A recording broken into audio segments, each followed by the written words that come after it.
Salut! J'espère que vous portez tous à merveille.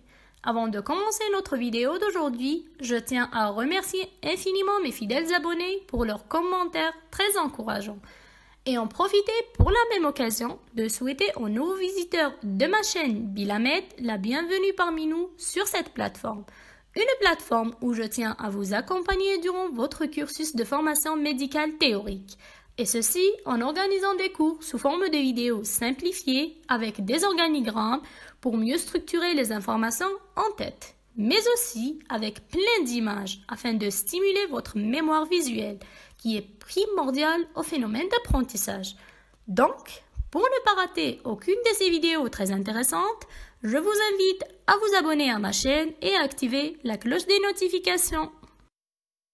Le cours d'aujourd'hui intéressera l'une des pathologies les plus fréquentes en dermatologie, nommée l'urticaire. L'ordre de notre cours sera ainsi: la définition, la physiopathologie, les formules cliniques, les étiologies et finalement le traitement. La définition. Une urticaire est une dermatose inflammatoire fréquente, présentant essentiellement ces 5 caractéristiques suivantes. Premièrement, la lésion élémentaire est une papule œdémateuse. Petit rappel de la papule, qui est une lésion dermatologique de quelques millimètres à 1 cm de diamètre, se présentant en relief, de consistance élastique, à contenu solide, et l'on existe 3 variantes.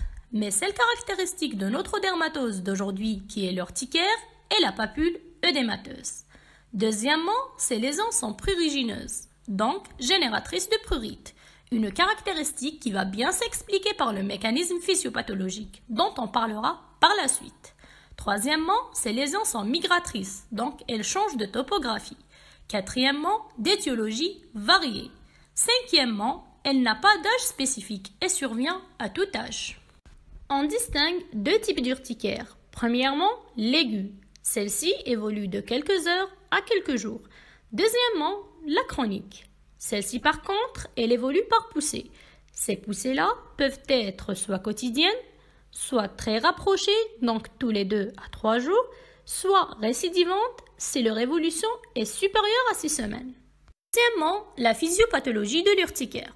La lésion principale est l'œdème, qui est due à une vasodilatation avec une augmentation de la perméabilité capillaire. Cette dernière liée à la libération par les mastocytes de médiateurs inflammatoires dont le principal est l'histamine.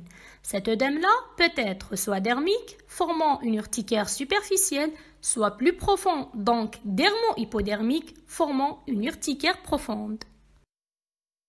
De point de vue physiopathologique plus approfondi, on distingue classiquement 2 types d'urticaire, dont la finalité est la libération de l'histamine, qui est à l'origine du prurite, de la bradykinin, de la kaliékérine et plein d'autres substances vasoactives par les mastocytes et les basophiles.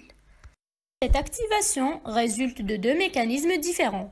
Le premier est à médiation non immunologique. C'est le mécanisme le plus fréquent. Il est totalement indépendant de la réponse immunitaire, cellulaire ou humorale.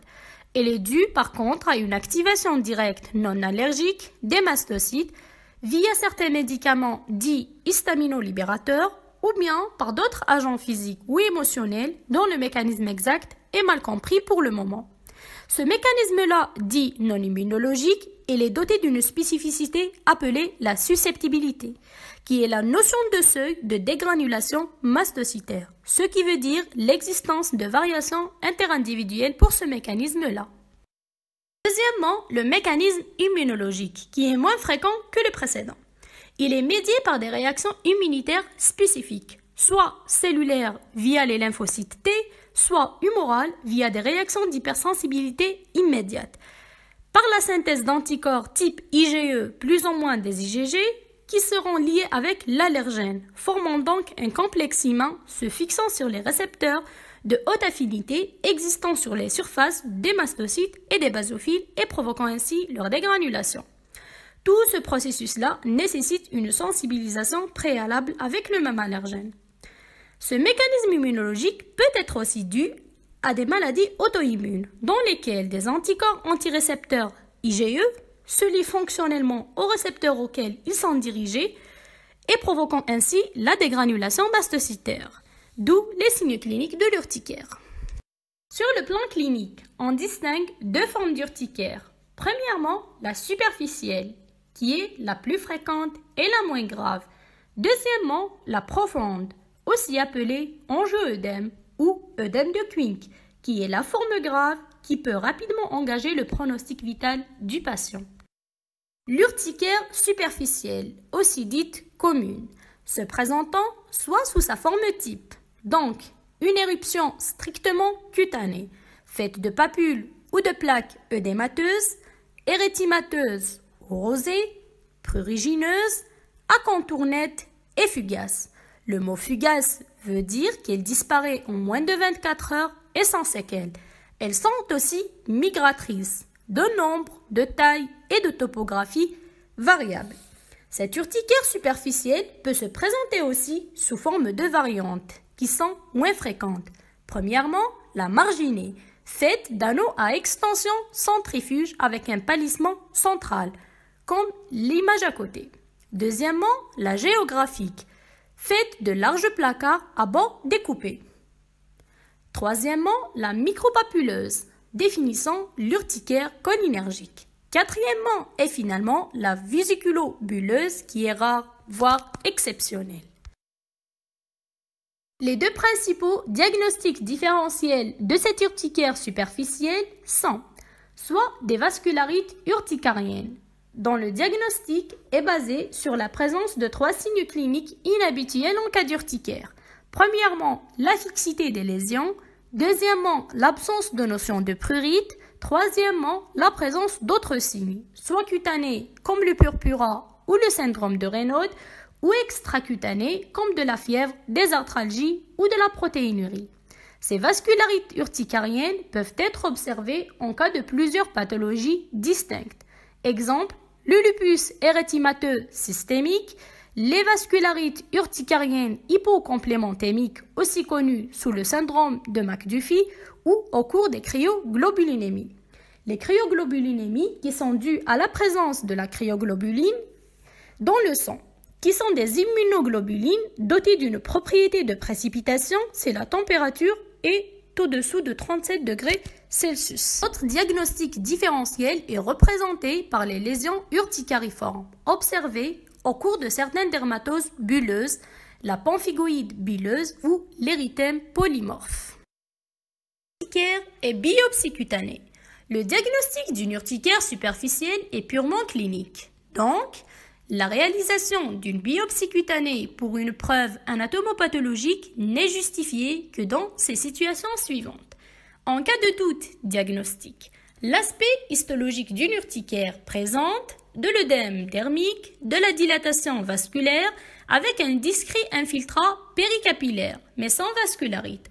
Tout cet ensemble confirme le diagnostic d'une urticaire, mais ne renseigne pas sur son étiologie.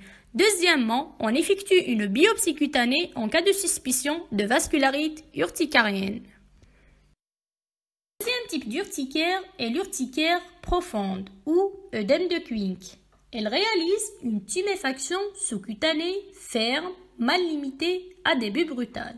La peau dans ce cas-là est de couleur normale ou légèrement rosée. Les patients se plaignent de sensations de tension douloureuse, mais rarement de notion de prurite. Cette tuméfaction-là est moins fugace qu'en cas d'urticaire superficielle. Ceci dit, elle ne dépasse pas les 24 heures.